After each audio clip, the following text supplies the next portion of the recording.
नमस्ते सबैजनालाई। म रोहित सुनार।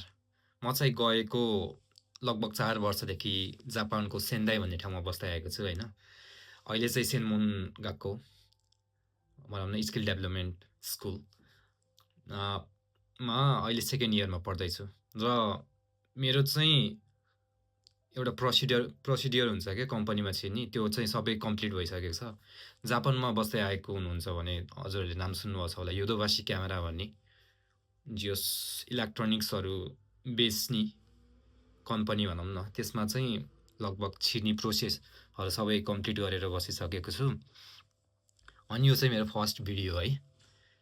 यो भिडियो बनाउनुको के भन्छ मकसद भनौँ न, मकसद चाहिँ के अरे म खासै बोल्दिनँ कि मान्छेहरूसँग खासै बोल्दिनँ, त्यही भएर बोल्ने स्किल अप हुन्छ कि भन्ने कुरा एउटा। अनि जापानिज युज हुँदैन नि त खासै, त्यही माथि अब अर्को वर्षदेखि कम्पनीमा छिर्ने भएपछि चाहिँ खासै स्कुलको जस्तो युज हुँदैन, त्यही भएर बिर्सिन्छ कि भन्ने त्यो रिकल हुन्छ, आफैलाई नै रिकल हुन्छ भन्ने 2 नम्बरमा चाहिँ त्यो भयो हैन। अनि एक त कतिपय नेपालीहरूले चाहिँ खासै नबुझ्नु रहेछ के जापानिज। म चाहिँ जापानिजमा ठिकै थिएँ है, त्यस्तो नबुझ्ने भन्ने कुरा थिएन। जस ग्रामरहरू हुन्छ नि त्यसमा जस राम्रै गरेथे। त्यो कुराहरू हजुरसँग सानोतिनो ज्ञान पनि अलिकति बाँड्न सक्छु कि भन्ने कुरा 3मा हैन। यो 3टा कुराले गर्दा चाहिँ मैले भिडियो बनाउँदै जाम कि भन्ने सोचेको छु हैन। नेपालीमा त आफ्नो इन्ट्रोडक्सन दिइहालेँ हैन। अब जापानिजमा पनि थोरै इन्ट्रोड्युस गर्छु है त।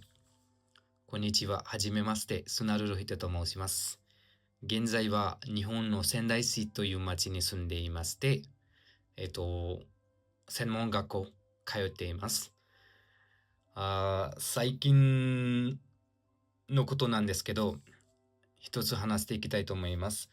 この前の、今は2025年の12月29日なんですけど、この前12月7日ですよね。そう7日に JRPTN1 受けました。で、結構自信持ってるので合格できればと思ってます。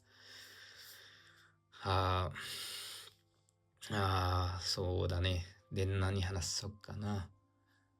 この動画を投稿する目的として、自分のあんまり話さない人なんで、自分の話すスキルを向上させていきたいなと思っていたのは一つで、2つ目は、今まで学んできた日本語力を忘れないように繰り返していきたい。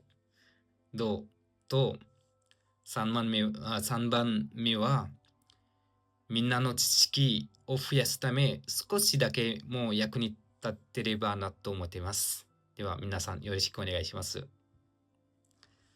यो चाहिँ जापानिजबाट जिको सेउकाइ थियो है, जिको सेउ इन्ट्रोडक्सन थियो। यो भिडियोमा चाहिँ अब आज चाहिँ इन्ट्रोडक्सन भयो के अरे। अर्को भिडियोबाट चाहिँ अहिले सोचेको चाहिँ एन्फोको ग्रामर गई अलिअलि कभर गर्दै जाम भन्ने सोचिरहेको छु। जस अहिलेलाई चाहिँ त्यही भिडियो बनाउँदै जान्छु के अरे। पछि लेभल बढाउँदै गरेर आफूलाई नि प्र्याक्टिस हुन्छ, हजुरहरूलाई नि केही हुन्छ कि भन्ने आशामा छु। हस् त, धन्यवाद।